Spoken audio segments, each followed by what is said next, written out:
நேயர்கள் அனைவருக்கும் வணக்கம். நத்தம் யூடிஆர் செட்டில்மெண்ட் நிலச்சிக்கல் சம்பந்தமான மேல்முறையீட்டு மனுக்கள் எழுதுவது எப்படி என்ற தலைப்பில் சாமு பரஞ்சோதி பாண்டியன் அவர்கள் ஜூலை 26, 27, 28 ஆகிய 3 நாட்கள் மாலை 7 மணி முதல் இரவு 9 மணி வரை சூம் இணையவழி பயிற்சி வகுப்பு நடைபெற இருக்கிறது. முன்பதிவுக்கு தொடர்பு கொள்ள 9841665836 என்ற எண்ணை தொடர்பு கொள்ளவும். நிலச்சிக்கல் சம்பந்தமான மேல்முறையீட்டு மனுக்கள் எழுதுவது எப்படி என்ற தலைப்பில் நமது பரஞ்சோதி பாண்டியன் அவர்கள் யூடிஆர் என்றால் என்ன, யூடிஆர் தவறுகளை களைவது எப்படி, நத்தம் கணக்கில் பிழைகள் சரி செய்வது எப்படி, நத்தம் பட்டா, நத்தம் புறம்போக்கு, நத்தம் காளிமனை என்றால் என்ன, இது போன்ற பல சுவாரஸ்யமான தகவல்களை நீங்கள் வீட்டில் இருந்தபடியே தெரிந்து கொள்வதற்காக நமது பரஞ்சோதி பாண்டியன் அவர்களின் இணைய வழி பயிற்சி வகுப்பில் கலந்து கொள்ள அரிய வாய்ப்பாக பயன்படுத்தி கொள்ளுங்கள். முன்பதிவு செய்வதற்கு ஸ்கிரீனில் தெரியும் எண்ணிற்கு தொடர்பு கொள்ளுங்கள்.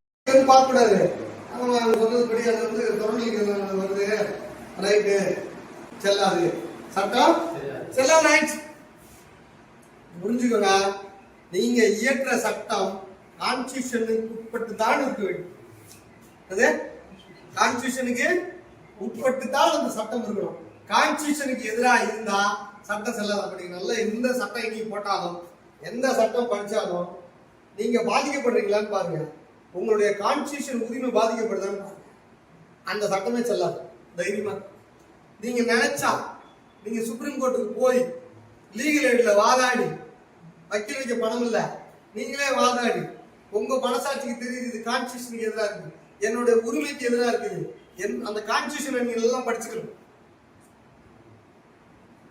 அரசு போட்ட சட்டத்தை செல்லான்னு சொல்லும். என்னது அரசு போட்ட சட்டத்தை செல்லான்னு சொல்லும். ரைட்டுங்களா? இது இப்ப நமக்கு உண்மையாவே இருக்குது இந்த உரிமை. ஆனா என்ன தெரியுமா, நமக்கு அதுக்கு தகுதி என்னது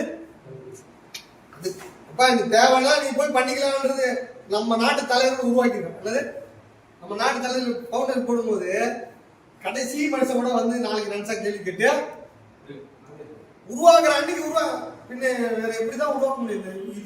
இது போல ஒரு சட்டம் இந்த உலகத்தே கிடையாது. இவ்வளோ பிரிவு இருக்கிற மக்கள்கிட்ட, இவ்வளோ டிஃபரன்ஸ் இருக்கிற மக்கள்கிட்ட யார் வேணாலும் போய் அவனுக்கு வரும்போது சட்டத்தையே கேன்சல் பண்ணலாம். கிட்டத்தட்ட 500 MP போட்ட சட்டத்தை, எம்எல்ஏக்கள் போட்ட சட்டத்தை கேன்சல் பண்ணலாம். உங்களுக்கு புரிஞ்சா? வாய்ப்பு இருக்குது. ஆனா போராடணும், வேலை இருக்குது, ப்ரொசீஜர் நிறைய இருக்குது, மெனக்கடணும். கரெக்டுங்களா? ஆக இது ஒரு கான்செப்ட். அப்போ கான்ஸ்டிடியூஷன் எதிரான சட்டத்தை கத்துப்போம். ரைட். இப்ப இந்த சட்டம்லாம் இருக்கு இல்லையா, இந்த சட்டத்தெல்லாம் அமல்படுத்த வேண்டிய அதிகாரி யார் சார்? பதிவு சட்டம்னு ஒன்று இருக்கும் சார். பதிவு சட்டத்தை நடைமுறைப்படுத்துறவங்க ரெஜிஸ்ட்ரார், மாவட்ட ரெஜிஸ்ட்ரார். வருவாய் சட்டம்னு ஒன்று இருக்கும் சார். வருவாய் சட்டத்தை பண்றவங்க யாரு? Revenue department. போக்குவரத்து சட்டம்னு இருக்கும் சார். டிராபிக், போலீஸ் சட்டம்னு இருக்கும் சார். போலீஸ். ராணுவ சட்டம்னு இருக்கும் சார். ராணுவம். HRNC சட்டம்னு இருக்கும் சார். HRNC. வக்போர்டு சட்டம்னு இருக்கும் சார். வக்போர்டு. PWD சட்டம்னு இருக்கு சார். அப்ப நீங்க நல்லா புரிஞ்சுக்கங்க, சட்டம் போடுறது மட்டும்தான் இவங்க வேலை. எம்எல்ஏ MP போட்டு திருத்துறாங்க. பட் அந்த மக்கள்கிட்ட போய் கொண்டு போய் கீழே வரைக்கும் அதை அமல்படுத்தணும்ல. இதுக்கு பேர் வந்து பியூரோக்ராட்ஸ், அதிகாரத்துவம். ரெண்டாவது தூண். அதிகாரத்துவம். இது ரெண்டாவது தூண். இவங்க கிட்டதான் நீங்க முட்டிக்கிட்டு இருக்கீங்க. யார்கிட்ட முட்டிட்டு இருக்கீங்க? அதிகாரத்துவம் தான் முட்டிட்டு இருக்கீங்க. போய் இவங்களாம் போய் மீட் பண்றீங்க. எந்த ஒரு பிரச்சனையா இருந்தாலும் யாரை போய் மீட் பண்றீங்க? இவங்களாம் போய் மீட் பண்றீங்க. எனக்கு தகவல் வேணும்னாலும் இவங்களதான் போய் பாக்குறீங்க. பிரச்சனைனாலும் மேல்முறையீடு பண்ண இவங்களதான் போய் பாக்குறீங்க. இந்த அதிகாரிகள் தப்பா உத்தரவு கொடுத்தாங்க சார். எப்படின்னா அவங்க இந்த சட்டத்தை மீறக்கூடாது. ஐயா, சட்டம் கான்ஸ்டிடியூஷனை மீறக்கூடாது, அதிகாரி போடுற உத்தரவு சட்டத்தை மீறக்கூடாது. உங்களுக்கு புரிஞ்சா? இதுக்கு மேல சட்டத்துக்கு மேல இருக்கு. கரெக்டுங்களா? அப்ப சட்டம் உங்களுக்கு தெரிஞ்சிருச்சுன்னு வச்சுக்கோங்க, அந்த அதிகாரி சட்டத்தை மீறானா இல்லையான்னு தெரிஞ்சிருமா இல்லையா? சட்டம் உங்களுக்கு தெரிஞ்சுட்டா அதிகாரி சட்டத்தை மீறானா இல்லையான்னு தெரிஞ்சிருமா இல்லையா? அப்ப நீங்க போய் பேசும்போது செல்லாது சார், நீங்க போட்டாலும் அது செல்லாது சார். நீங்க போட்டாலும் அது செல்லாது. சொல்ல முடியுமா உங்களால? தாராளமா சொல்ல முடியும். சட்டம் போட்டாலும் அது செல்லாது என்று நீங்க உங்களால சொல்ல முடியும். இப்ப யோசிங்க, செல்லாதுன்னு சொல்ற அதிகாரம் எங்க இருக்கு? மறுபடியும் கோர்ட்டுக்கு வந்து புரியுதுங்களா? இந்த ஜுடிஷியல் அமைப்பு இருக்கு இல்லையா, மூன்றாவது தூண் தான் ஜுடிஷியல். இந்த மூன்றாவது தூண் வந்து கமெண்ட்ரி. அவங்க சட்டத்தை கமெண்ட் பண்றாங்க, சட்ட உத்தரவுகளை இது தப்பு இது ரைட்டுன்னு என்ன பண்றாங்க, முடிவு பண்றாங்க. ரைட்டுங்களா சொல்றது? ஒவ்வொரு சாமானியனுக்கும் சார் இதுதான் சார் இந்த நாட்டோட ஒயரிங், இதுதான் இந்த ரூமோட ஒயரிங் எப்படி இருக்கோ இப்படிதான் இயங்குது. என்னது? இப்படிதான் இயங்குது. நல்லா புரிஞ்சுக்கோங்க. பவுண்டேஷன் கான்ஸ்டிடியூஷன், ஒரு தூண் லெஜிஸ்லேஷன். லெஜிஸ்லேஷன் என்பது சட்டசபை பாராளுமன்றம். இன்னொரு தூண் வந்து அதிகாரத்துவம், பியூரோக்ராட்ஸ். மூன்றாவது ஜுடிஷியல். இந்த மூன்று தூண்ல தான் இயங்குது. இந்த மூன்று தூண்ல தான் இயங்குது. அப்போ சட்டத்திற்கு எதிராக அதிகாரி போடுற உத்தரவு செல்லுமா செல்லாதா? செல்லாது. நீங்க பயப்படணுமா? பயப்பட வேணாம். பயப்பட வேணாம். என்னது? கோர்ட்டுக்கு போய் உடச்சிடலாமா? உடச்சிடலாம். முதல்ல அந்த தைரியம் இருக்கணும். அதுக்கப்புறம் ப்ரொசீஜர்லாம் வேற. ப்ரொசீஜர்ல மாட்ட வைக்கிறது ரெண்டாவது. ரைட்டுங்களா? அப்ப அதிகாரிகிட்ட நீங்க பேசும்போதே சொல்லிடணும். என்ன சொல்லிடணும்? சட்டத்துக்கு எதிராக இருந்துச்சுன்னா அதெல்லாம் ஒண்ணும் இல்லை சார், நீங்க போட்டதெல்லாம் செல்லாது, அப்புறம் உங்களையும் நாளைக்கு கோர்ட்டுக்கு அலைய வைப்பாரு அப்படின்னு முதல்ல உங்களுக்கு நம்பணும். சட்டமே தப்பா இருக்கு சார், நான் சட்டப்படிதான் நடக்கிறேன், என்ன பண்ணுவீங்க? சட்டத்தை திருத்தணும். சட்டத்தை திருத்தணும்னா என்ன சொல்லணும்? நீங்க கான்ஸ்டிடியூஷனுக்கு எதிராக இருக்குன்னு கோர்ட்டுக்கு போகணும், செல்லாதுன்னு கேட்கணும், அல்லது சட்டத்தை திருத்த சொல்லி மனு கொடுக்கணும், கவர்மெண்ட்ட மனு கொடுக்கணும். இப்போ ஒரு அதிகாரி சார், அவரு தமிழ்நாடு மாநிலத்தோட கவர்னர், சட்டசபை லெஜிஸ்லேஷன் சட்டத்தை உருவாக்குறாங்க, மசோதாவை உருவாக்குறாங்க, எல்லாரும் சேர்ந்து கையெழுத்து போடுறாங்க, அவர்கிட்ட அனுப்புறாங்க. அவர் ஒரு அதிகாரி. அவர் என்ன பண்ணுவாருன்னா பார்த்துட்டு பாஸ் பண்ணி விட்டுருவாரு, இல்லைன்னா திருப்பி அனுப்புவாரு. மறுபடியும் ரெண்டாவது வாட்டி அனுப்புனா அவர் மறுக்க முடியாது, அதை அவர் பாஸ் பண்ணி விடணும். அவருக்கு அவ்வளவுதான் லிமிட். இல்லைன்னா ஜனாதிபதிக்கு ஃபார்வர்ட் பண்ணிவிடணும். இந்த 3 நேர்வா பண்ணணும்.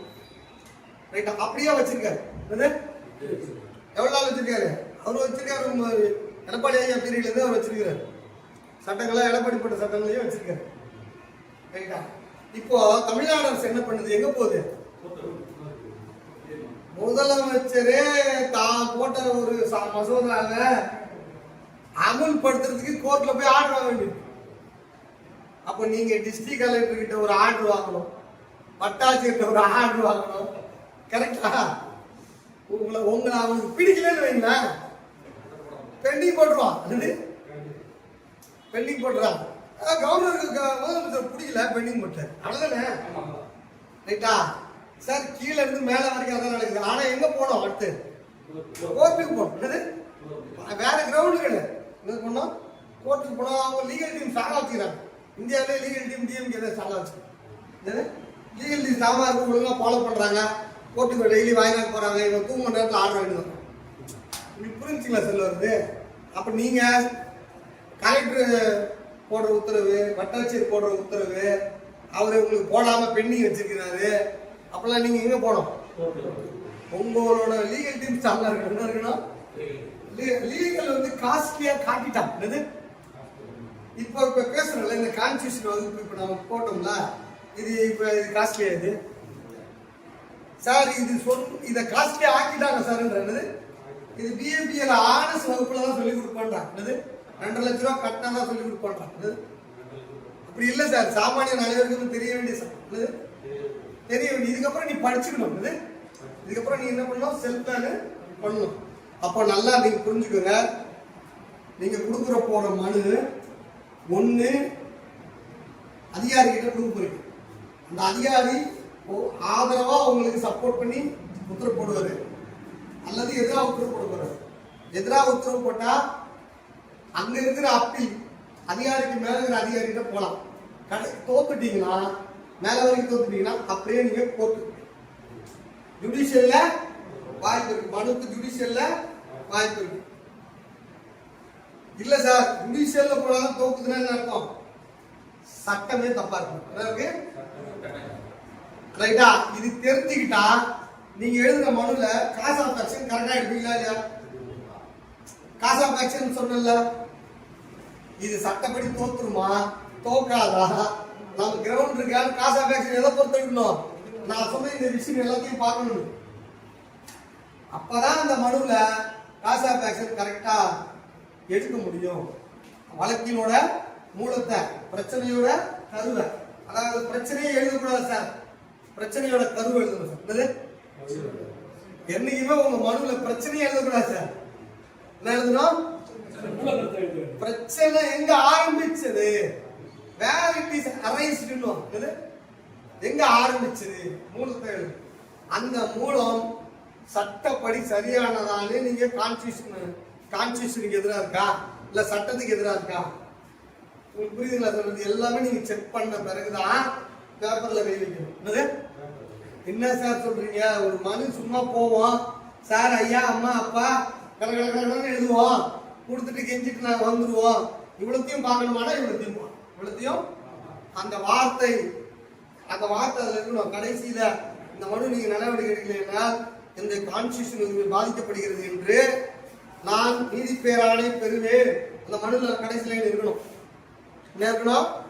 நான் நீதி பேராணை பெறுவேன் அப்படின்னு இருக்கணும்.